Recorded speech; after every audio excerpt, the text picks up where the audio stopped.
When I got into university, my parents purchased an apartment close to the campus so that I could live my way without dealing with other people. I'm not social, and I could best be described as either a misanthropist or curmudgeonly. It was great for 2 years, and I came out of my shell a little bit. I met other people like me and discovered that, unlike high school, university isn't a nightmare. I even met a guy. We both work at the campus store. My little brother graduated last year and got into the same school. Rather than stay in dorms, he convinced my parents to let him move in with me.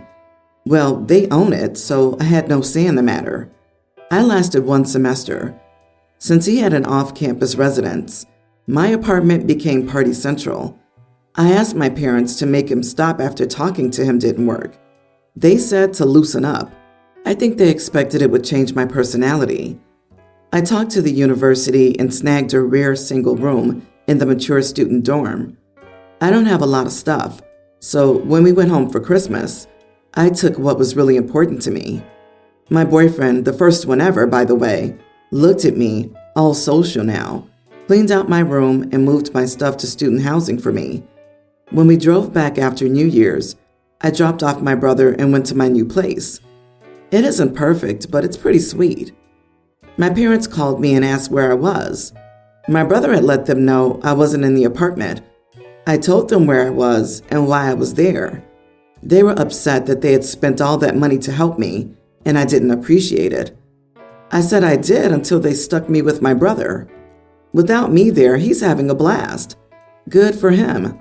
He's also missing a lot of classes and has been fined for noise complaints by the condo board, but that's not my problem. My parents are asking me to please move back in because my brother's in danger of being put on academic probation. I asked if I was allowed to bar him from having parties and stuff. He was part of the conversation and was upset that I was asking to be put in charge of him. My parents said he was allowed some freedom and that as his big sister, I should look out for him and not let him fail. I thanked them for the opportunity but declined. And he recently had a party that the cops had to shut down. My parents are considering selling the apartment, but it's kind of a crappy market right now, I guess. I feel bad that they might lose money after doing something so awesome for me. And I feel bad that my idiot brother might have taken time off school to calm down. But I don't think I'm the idiot. They all do, though. Not the idiot. Your parents want to spoil their son, but blame you for the consequences of their crappy parenting. You are 100% right to wash your hands of it. They would rather you live with him and clean up his mess than enforce some boundaries or consequences on his behavior and ensure you both have an environment where you can thrive. I'm sure this was the reason for putting you together, so you could babysit him. Exactly. It's not your job to babysit your brother. His actions are his own, and yours are yours. You're not your brother's mother. If your parents want him in a more controlled environment, they can have him live off campus. Well, he'll have to abide by the rules. If your parents sell the place, it's because of him, not you. LOL, it's not a crappy market right now. They could find another renter or buyer quickly, especially in a college town. Just a classic parent guilt trip, assuming their kid is too dumb to recognize such a bold-faced lie. I tell my kid the tooth fairy won't come if their room's too dirty. Same.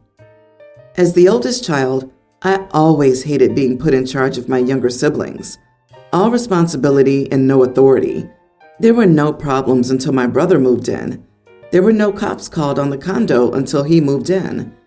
OP's brother wasn't ready for the freedom of his own apartment. He'll get tossed out of an apartment her parents own and will fail out of college. But let's give him his freedom. OP, you're not your brother's keeper. Congratulations on your independence, boyfriend, and future success. My roommate dumped her ex-girlfriend about 2 weeks ago, and the ex-girlfriend took it really badly. Over the last 2 weeks, she's shown up at our apartment 8 times.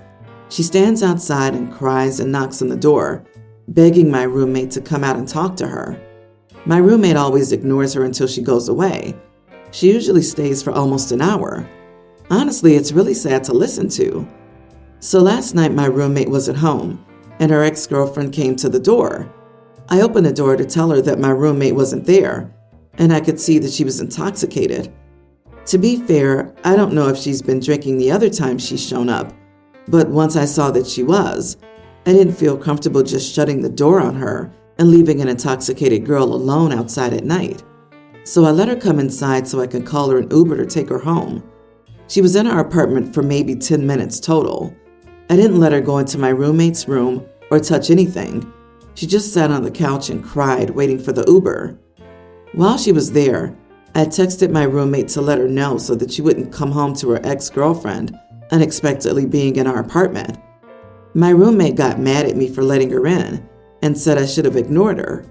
I explained that she was drunk and I was worried about her safety, but my roommate said it didn't matter and it wasn't okay to reward her for showing up by letting her into our apartment.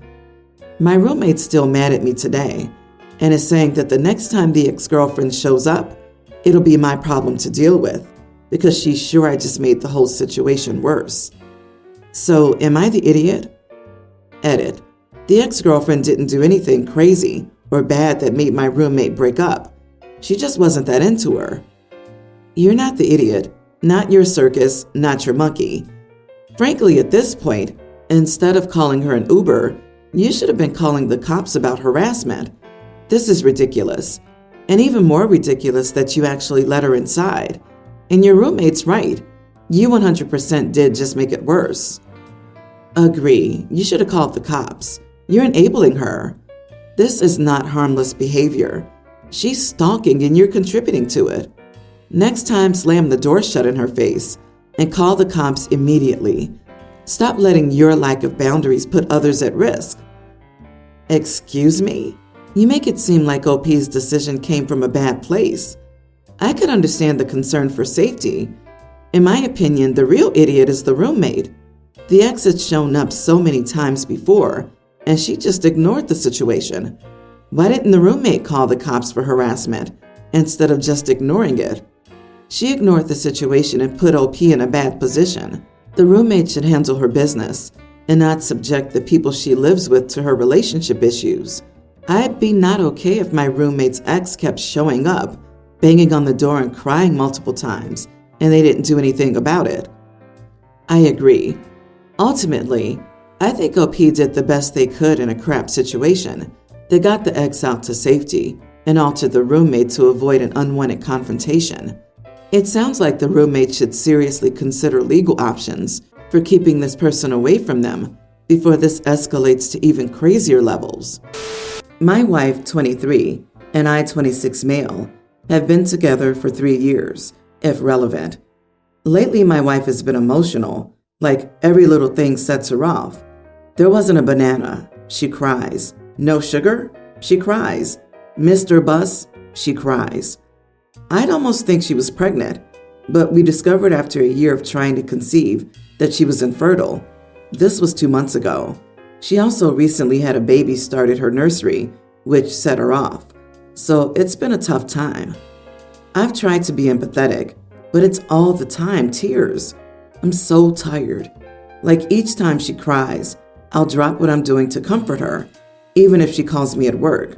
She walks an hour to work after a bus journey. She leaves at 6:30 to get to work at 9:30. That's how long the travel is. I told her I'd drive her, but she didn't want me to. I told her to take an umbrella, and she forgot.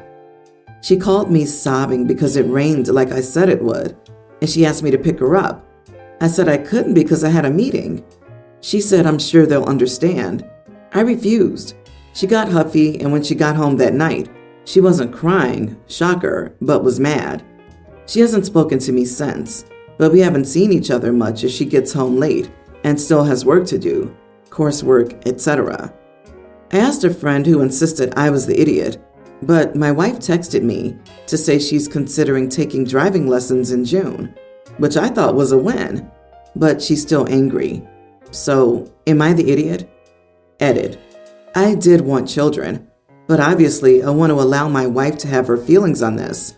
I don't want to grieve in front of her and have her think I'm blaming her. Should she want to adopt or do IVF, I'm open, but she should decide not to have children. Then I'll support her. I don't feel like it's my space to be upset here. You are the idiot. Shouldn't you be concerned that something's going on? Maybe she needs to check with a medical professional. Your wife's life sounds challenging right now. She found out 2 months ago that she can't have children. She has to commute 3 hours each way to work, and once she gets there, she's confronted by her infertility in a whole other way. On top of that, her partner's starting to lose patience with her difficulty coping with all of that. Whether or not she has underlying chronic depression, she is certainly depressed right now and needs help. I hope you can see that, and I hope you're also taking the time to process what her infertility means for you. She's not crying to be annoying. She's crying for a reason. Having all her hopes and dreams for the future crushed would be a reason. Your wife is in the middle of a mental crisis. She needs support and help. Get over yourself. You're an insensitive idiot.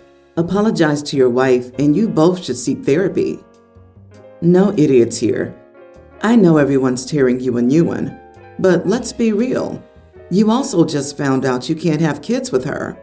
Yes, I know it's her body, so it's harder, not disputing that, but there is still a sense of loss. You haven't said all of this to her. You have to be gentle and there every time for the last 2 months. Everyone will hit a limit where they're also exhausted and grieving and supporting their partner and not receiving that support. Again, I'm not belittling what she's going through. I think you're both going through a tough time. And while you do need to support her, you also can't pour from an empty cup. I would suggest counseling to navigate what you guys are going through. That is the best answer here. Everyone slamming OP, who's also struggling with the recent heartbreaking news, has been doing their best to support their partner and is running out of steam. Something people don't always realize is that being the main support person for someone who has depression is really hard. It's a black hole that sucks the life out of everyone in the house. Not an easy thing to go through. Professional help is certainly required for the wife, possibly OP too, because who supports you, OP? I'm a 30-year-old female. My sister Hannah, 19, has been dating Austin, 20, for 3 years. They have a toddler daughter together. Family emergencies came up 3 months ago, and they needed somewhere to stay. To put it lightly, I was the only safe option, so I told them they could stay here temporarily. I laid out ground rules, knowing how Austin is, incredibly lazy. Austin was to keep working full-time and only miss a day of sick. When he was home, he was to do his fair share of housework. I told them they didn't have to pay rent, so they'd be helping in other ways. My sister works for me in my business, and she can bring my niece with her.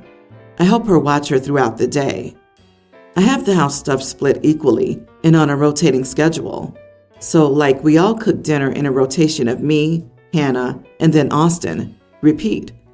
Cleaning the bathroom, same rotation, etc., etc. There aren't many chores, just dinner, dishes, and bathroom.